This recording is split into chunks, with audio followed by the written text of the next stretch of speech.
आज के constitutional bodies के वीडियो में आप सभी का स्वागत है। WEO, PEO, NTPC, BPSC, railway, NDA and UPSC और भी स्टेट लेवल के किसी भी एग्ज़ाम की तैयारी कर रहे हो तो ये वीडियो आपके लिए बहुत ही इम्पोर्टेंट और ख़ास बनने वाला है। चैनल में अगर नए आए हो तो चैनल को सब्सक्राइब करें, लाइक करें एंड दोस्तों के साथ शेयर जरूर करें। चलिए वीडियो को शुरू करते हैं। फास्ट अगर हम बात करें तो मेजर कॉन्स्टिट्यूशनल बॉडीज़ के बारे में यहाँ पर आपको देखने के लिए मिल रहा होगा। तो मेजर कॉन्स्टिट्यूशनल बॉडीज़ के बारे में अगर हम यहाँ डिस्कस करेंगे तो ये काफ़ी सारी चीज़ें हैं यहाँ पर, जैसे कि यूनियन सर्विस कमीशन है जो कि यूपीएससी की तरफ से होता है और ये आर्टिकल 315 और 323 में आपको देखने के लिए मिलेगा। ऐसे स्टेट पब्लिक सर्विस कमीशन भी उसी के तहत ही आता है, आर्टिकल 315 और 323 के अंडर। अगर इलेक्शन कमीशन की अगर बात करें तो हमारे इंडिया में आर्टिकल 324 में ये आपको देखने के लिए मिलेगा, जो कि हम वोट देते हैं, इलेक्शन होता है, वही सभी चीज़ 324 में आपको देखने के लिए मिलेगा। वैसे अगर हम फाइनेंस कमीशन की अगर बात करेंगे हमारे इंडिया का तो आर्टिकल 280 में ये देखने के लिए मिलेगा। और national commission of schedule caste के बारे में अगर बात करेंगे तो ये आर्टिकल 338 में आपको देखने के लिए मिलेगा। National commission schedule caste backward classes ये दोनों आपको 338A और 338B में देखने के लिए मिलेगा। Controller auditor general of India की अगर बात करें तो 148 में है। अटॉर्नी जनरल की बात करें तो आर्टिकल 76A में आपको देखने के लिए मिलेगा। ये सभी चीज़ें आपके एग्ज़ाम के लिए काफ़ी सारी इंपॉर्टेंट बन जाते हैं, क्योंकि अभी फ़िलहाल एग्ज़ाम में ये सारी क्वेश्चन बार बार पूछे जा रहे हैं। नेक्स्ट अगर हम बात करें तो नेक्स्ट है, यहाँ पर आपको एक क्वेश्चन देखने के लिए मिलेगा, who among the following was the first chief election commissioner of India.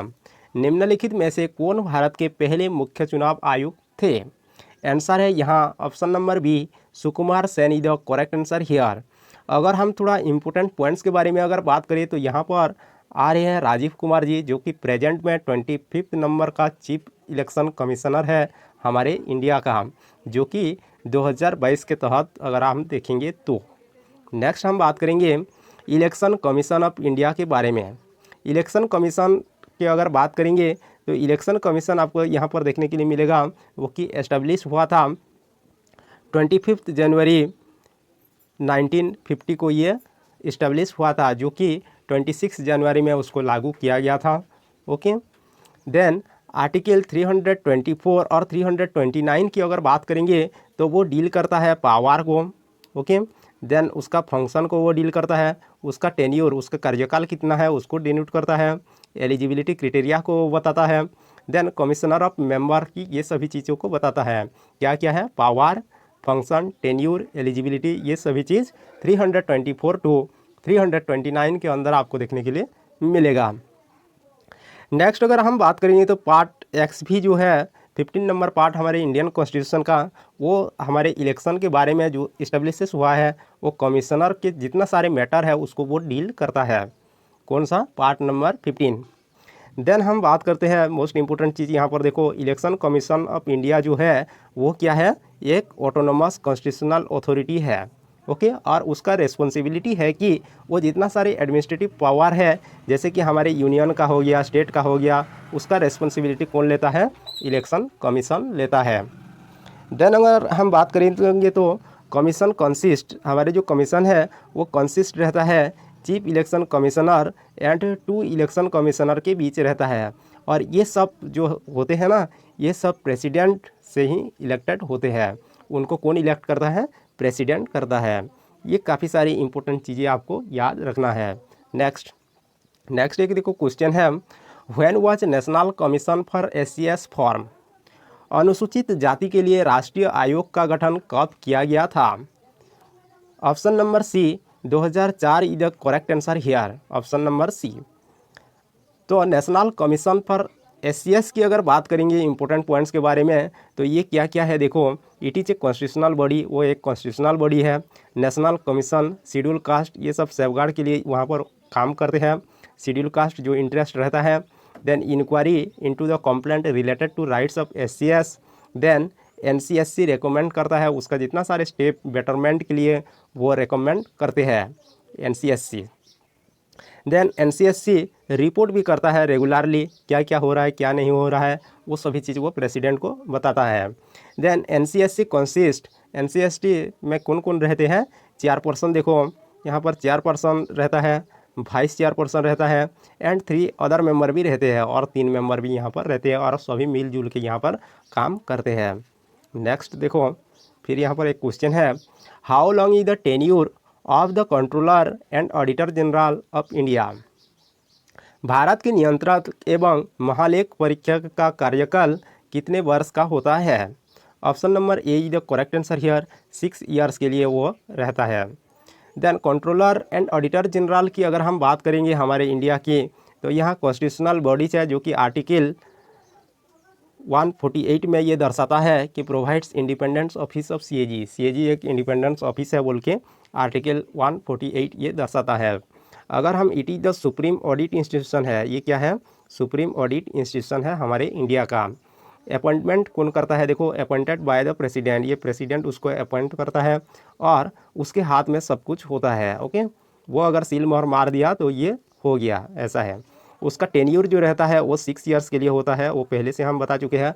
और उसका एज की अगर बात करेंगे तो 65 ईयर होता है। व्हिच ईवर इज अर्लियर, एक एक समय में ये अर्लियर भी हो जाता है। अगर किसी को 65 ईयर्स हो गया है, उसके बीच में 6 ईयर्स कंप्लीट नहीं हुआ है और उसको 65 ईयर हो गया है, तो उसी टाइम उसको रिटायरमेंट लेना पड़ता है।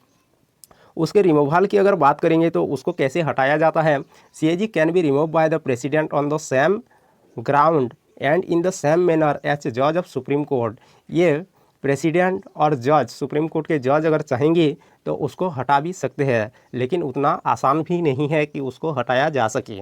ओके, तो he does not hold his office till the pleaser, मतलब उसने खुशी से, मतलब वो जो कुछ कर सकता है ऐसा नहीं है। ओके, उसके लिए भी बहुत सारे रूल रेगुलेशन उसको मानना पड़ता है। नेक्स्ट क्वेश्चन है यहाँ, which of the following is not a constitutional post in India. निम्नलिखित में से कौन भारत के एक संवैधानिक पद नहीं है, कौन सा नहीं है।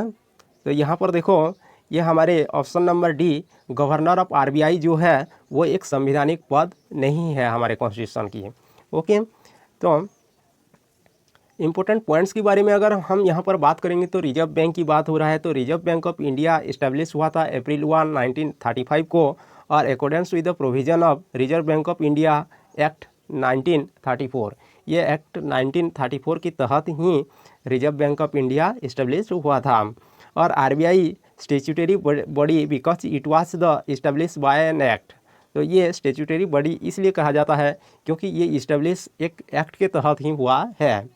Next, in 1953 under हुच chairmanship was the first OBC commission form. 1953 में किसकी अध्यक्षता में प्रथम OBC आयोग गठन किया गया था। ऑप्शन नंबर सी, काका Kalekar is the correct answer here. Okay, next अगर हम बात करेंगे तो बैकवर्ड क्लासेस कमीशन के बारे में यहाँ पर दिया हुआ है, जो कि आप ये भी बहुत इंपॉर्टेंट बन जाता है एग्जाम के लिए, क्योंकि देखिए ये backward classes commission was appointed by the president, ये अपॉइंट होता है प्रेसिडेंट के द्वारा। किसके द्वारा, प्रेसिडेंट के द्वारा। और ये 29 जनवरी 1953 विथ कालेकर चेयरमैन हुए हैं। ओके, इंडिया के चेयरमैन कौन है, काका कालेकर। ओके, 1953 में, उसको भी याद रखना है, डेट को भी 29 जनवरी।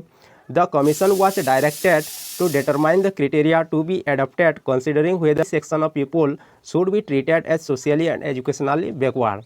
एदरिंग की अगर बात करेंगे तो आर्टिकल 340 में आपको ये देखने के लिए मिलेगा, जो कि कॉन्स्टिट्यूशन का इंडिया है, और ये बैकवर्ड क्लासेस कमीशन को सेटअप करने के लिए ये आर्टिकल 340 लागू किया गया था। It was also known as the first backward classes commission 1950, ये एक फास्ट बैकवर्ड क्लासेस कमीशन भी है जो कि 1955 के अंदर है, और ये काका कालेकर कमीशन के द्वारा ही किया गया था। नेक्स्ट है national commission for backward classes की अगर बात करेंगे तो ये मंडल कमीशन है। ये क्या है, एक मंडल कमीशन है जो कि सोशली एंड एजुकेशनली ये सभी चीज़ हुआ है। और बैकवर्ड क्लासेस जो SCBC है वह एस्टेब्लिश इन इंडिया, ये कब एस्टेब्लिश हुआ था उसको भी आपको याद रखना है। 1 जनवरी 1979 को ये हुआ था। और किसके दल ने ये किया था, जनता पार्टी गवर्नमेंट ने ये किया था, उसको भी याद रखना है। SCVC पहले कब लागू हुआ था? 1 जनवरी 1979 में, और वो कौन पार्टी किया था? जनता पार्टी गवर्नमेंट ने ये किया था। देन कॉन्स्टिट्यूशन की अगर बात करेंगे तो the constitution 102nd amendment act की अगर बात करेंगे तो ये 2018 में लागू किया गया था, और उसको इंट्रोड्यूस किया गया था आर्टिकल 338B में, which provide the commission for the socially and educationally backward classes to be known as the National Commission of Backward Classes के बारे में ये बात करता है। Next, who among the following holds his or her office during pleasure of the president? निम्नलिखित में से कौन राष्ट्रपति के प्रसाद दर्पण अपना पद धारण करता है? क्वेश्चन का आंसर पहले से ही दे दिया गया है। Option number D, attorney general is the correct answer here. Then हम अटॉर्नी जनरल की बात करेंगे तो यहाँ the attorney general of India appointed as the principal legal adviser के रूप में ये अपॉइंट होते हैं। और एज पर द आर्टिकल 76 के हिसाब से अगर देखेंगे तो अटॉर्नी जनरल जो है is appointed by the president of India. ये कौन अपॉइंट करता है? हमारे इंडिया के प्रेसिडेंट ही अपॉइंट करते हैं। किसको? अटॉर्नी जनरल को। He should have 5 years experience. उनका 5 ईयर एक्सपीरियंस हुआ होगा किसी भी हाई कोर्ट में। अगर उनको 5 साल की एक्सपीरियंस हो तो ये अटॉर्नी जनरल बन सकता है। He should have 10 years experience of advocacy in high court. Okay, उनको एडवोकेसी ऑफ हाई कोर्ट होना चाहिए, और 5 ईयर एक्सपीरियंस वर्किंग जज होना चाहिए। ये दोनों चीज़ होना चाहिए। Then according to the opinion of president के ओपिनियन के हिसाब से ही should be qualified a person of judicial matter. वो जुडिशियल मैटर्स में भी उनका एक्सपीरियंस होना चाहिए। और करंट AGI की अगर बात करेंगे तो आपको के वेणुगोपाल आपको देखने के लिए मिलेंगे हमारे इंडिया का। नेक्स्ट हम बात करेंगे the state finance commission is a. राज्य वित्त आयोग एक है, क्या है ये? कॉन्स्टिट्यूशनल बॉडीज है। ओके, नेक्स्ट है स्टेट फाइनेंस कमीशन के बारे में। तो the state finance commission is the constitutional body. ये स्टेट फाइनेंस कमीशन भी एक कॉन्स्टिट्यूशनल बॉडी है, और ये फॉर्म हुआ था 73rd कॉन्स्टिट्यूशनल अमेंडमेंट एक्ट 1992 के तहत ये स्टेट फाइनेंस कमीशन एक्ट को लागू किया गया था। अकॉर्डिंग टू आर्टिकल 243 आर्टिकल के तहत इंडियन कॉन्स्टिट्यूशन जो स्टेट फाइनेंस कमीशन है उसको अपॉइंटेड किया गया था गवर्नर के 5 ईयर्स के पीरियड के हिसाब से। ओके, गवर्नर जो होता है वो 5 ईयर्स पीरियड के हिसाब से उसको 243 आर्टिकल में वो लिखा गया है। The governor also appointed other member को भी वो अपॉइंट करता है जो कि मैक्सिमम 4 ईयर्स का होता है। ओके, एंड फाइनेंस कमीशन की अगर बात करेंगे तो ये आर्टिकल 280 में आपको देखने के लिए मिलेगा। और president of India must set up the finance commission every 5 years of earlier. 5 साल में एक बार मतलब फाइनेंस कमीशन का जैसे करके भी मस्ट भी सेटअप करता रहता है फाइनेंस कमीशन का। और 15th कमीशन ये अभी चल रहा है under the chairmanship of NK Singh के चेयरमैनशिप के हिसाब से ये 15th कमीशन चल रहा है अभी फ़िलहाल। नेक्स्ट यहाँ पर एक क्वेश्चन है, in the removal of which of the following official does the parliament does not play any role. निम्नलिखित में से किस अधिकारी को हटाने में संसद की कोई भूमिका नहीं होती है? तो यहाँ option number see the correct answer here, chairman of UPSC। Important points की अगर बात करें तो the chairman of UPSC can be remove by the president.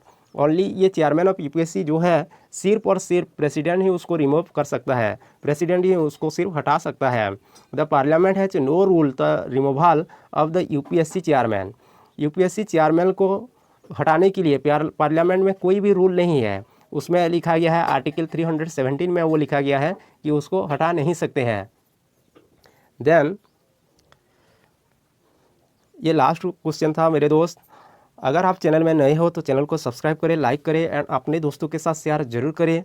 हम ऐसे ही वीडियो रोजाना आपके पास लाते रहते हैं। मिलते हैं अगले वीडियो पर, तब तक के लिए जय हिंद, जय भारत, वंदे मातरम।